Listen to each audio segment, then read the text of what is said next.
Okay, good morning. So I'll pick it up from here. So the question was saying a 22-year-old woman presents with fatigue, weight gain, cold intolerance, and constipation.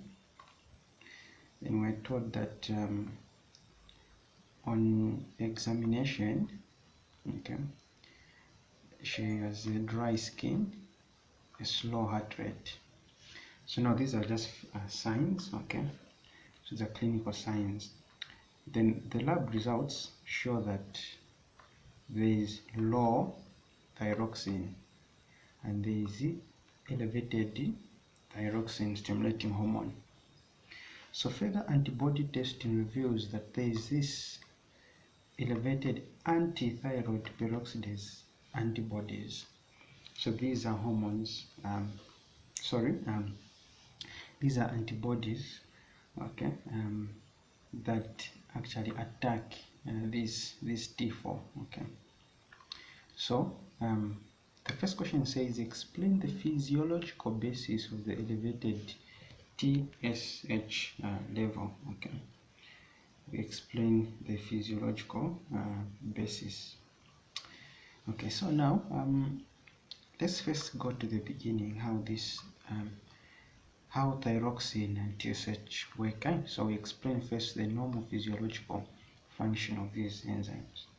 So in the brain, you have the hypothalamus. This is considered to be the master, okay. So it will act on this master gland, anterior pituitary gland.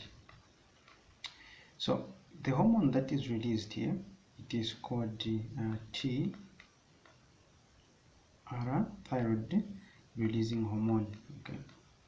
So it works on the anterior pituitary gland, which will then release thyroid stimulating hormone, okay. This thyroid stimulating hormone now is going to work on the thyroid gland, okay. So this is what we know, okay.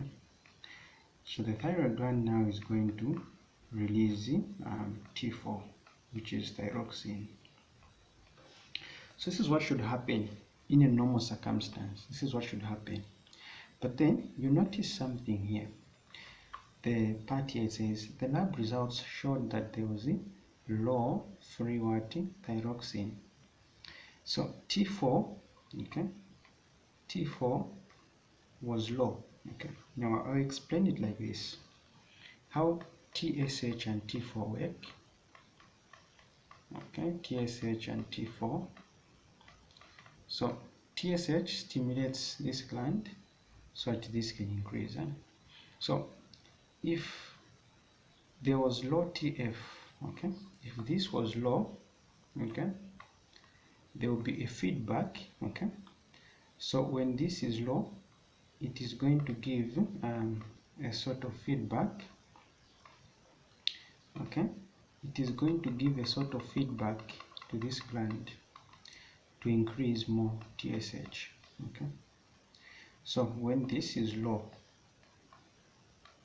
so low T4 gives a feedback on APG, which is the anterior pituitary gland, to secrete more TSH. Now, what was causing this to be low in this case? First of all, I'm thinking it is this anti-thyroid peroxidase antibodies. It's what resulted into low T4, and low T4 resulted into more TSH. That's why you see here the lab results are showing that TSH. So when this is low, this will increase so that it can bring this up, okay. I'm sure that is understood. So explain the physiological basis of the elevated TSH level, okay. So here is what I did here, okay. Here is the answer. So TSH is secreted by the anterior pituitary gland in response to low circulating levels of T3 and T4. I've already explained that. In this case, the low free T4 indicates hypothyroidism. So hypothyroidism is when there is low T4. The pituitary gland senses the low thyroid hormone levels and increases TSH secretion in attempt to stimulate this gland and produce more of this T4. This is a classic example of negative feedback mechanism where lack of inhibition from the thyroid hormones leads to an increased TSH production. So everything is just what I explained, especially in this. Okay, so you let me know if this will be clear.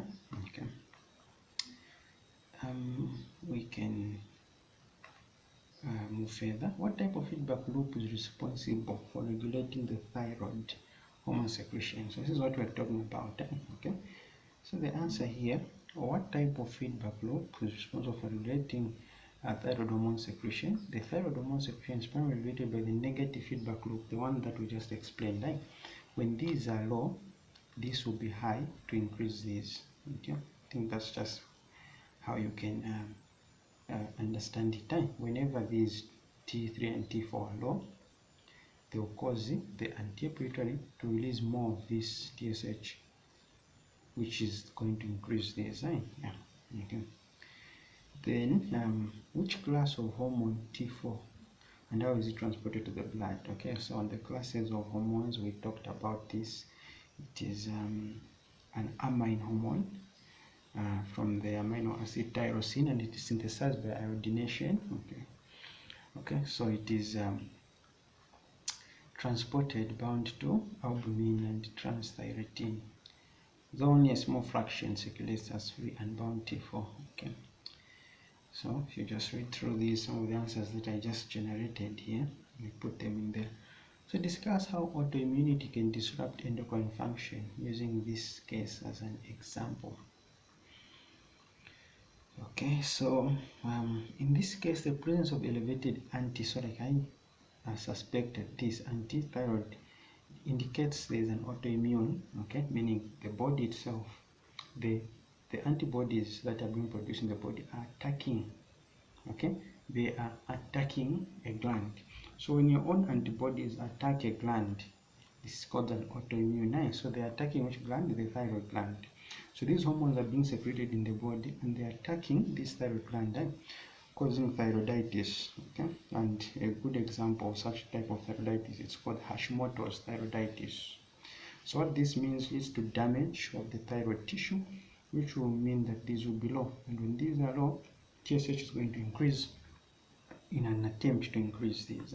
Okay. Identify the likely endocrine disorder. Name one possible genetic and one environmental risk factor. Okay, we've already said it should be Hashimoto's thyroiditis. Okay, and the risk factor, it's a family history. Okay, there's family history which has to do with this type of gene. Okay, and the environmental factor, excessive iodine intake or exposure to environmental toxins. Okay, so I would send this, okay, just for this particular first question that we've done. I'm going to send this this document, okay, it has the question and everything.